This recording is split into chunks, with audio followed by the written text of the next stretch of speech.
a Ghanaian business and government delegation from the environmental sector have paid a one-week visit to Sweden in search of waste management solutions. The delegates included representatives of Zoomlion Ghana Ltd and the Ministry of Environment, Science, Technology and Innovation. The event was organized by the Ghana-Sweden Chamber of Commerce, an organization that seeks to bring businesses in Ghana and Sweden together.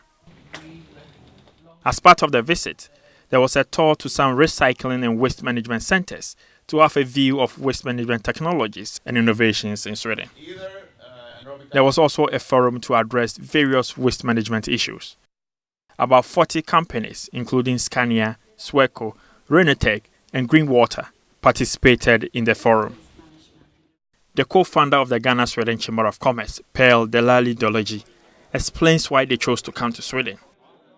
You and I know our problems in waste management. And in this whole world, there's no country that has the best solution to waste management as Sweden. So we approached one of the major stakeholders and we sold Sweden to them. They bought into the idea and here we are.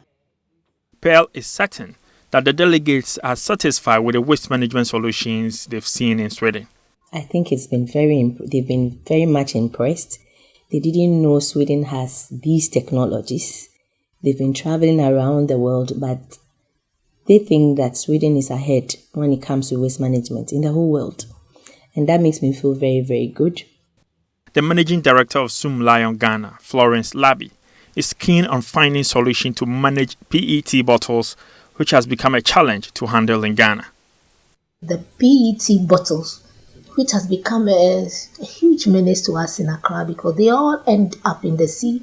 And attempts made at recycling is just shredding and then exporting.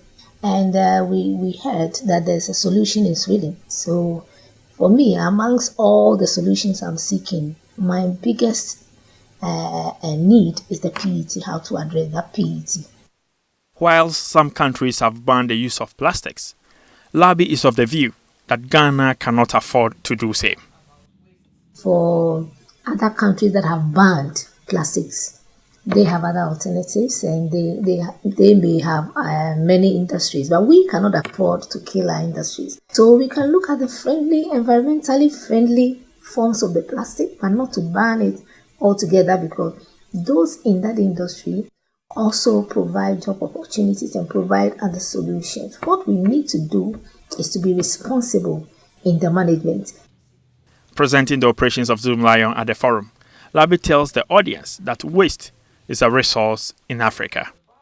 We know that Africa has a lot of resources, and there is a question mark. What is the next biggest resource? And the next biggest resource is waste. This is it. It looks so messy, but it is gold up there. She throws more light on Zoomlion's One Household, One Bin campaign that is aimed at managing waste in Ghana. We are promoting the One Household, One Bin project campaign. And for us, we believe that if every household has a bin, nobody will carry waste from the house to the city. The bin is the first step of providing an environmental solution. Living Owusu, the Chief Director at the Ministry of Environment, Science, Technology and Innovation, says that government is introducing studies on climate change and sanitation into the basic school curricula to help fight waste in Ghana. She explains why the attention has been shifted to target children. Attitudes die hard. When you are grown, sometimes you are set in your ways. It becomes difficult for you to change. But as a child, you are taught not to litter. When you grow up, you won't litter. Indeed, when you go to the secondary schools where there are strict rules, no littering, you don't find littering. But if you are allowed to litter till you become like me, then it becomes difficult to stop it. The president of the Chamber of Commerce, Isaac van der Poy, says that the discussion on waste management will not just end in Sweden. The next will be to bring a delegation from Sweden on the same subject, waste management. And we've met so much people around here with so many innovations. So we are looking at that very, very seriously, and it must be soon. He stresses the Chamber's readiness to collaborate with any business that wants to operate either in Ghana or in Sweden. For us, we want to see a very strong Swedish presence in Ghana and vice versa. So any business at all that is interested in looking at Ghana, we are all for it. The organizers believe that this event is one of the many collaborations that Ghana will have with Sweden. They plan to organize a different event for the education sector. Seymour Boyne reporting.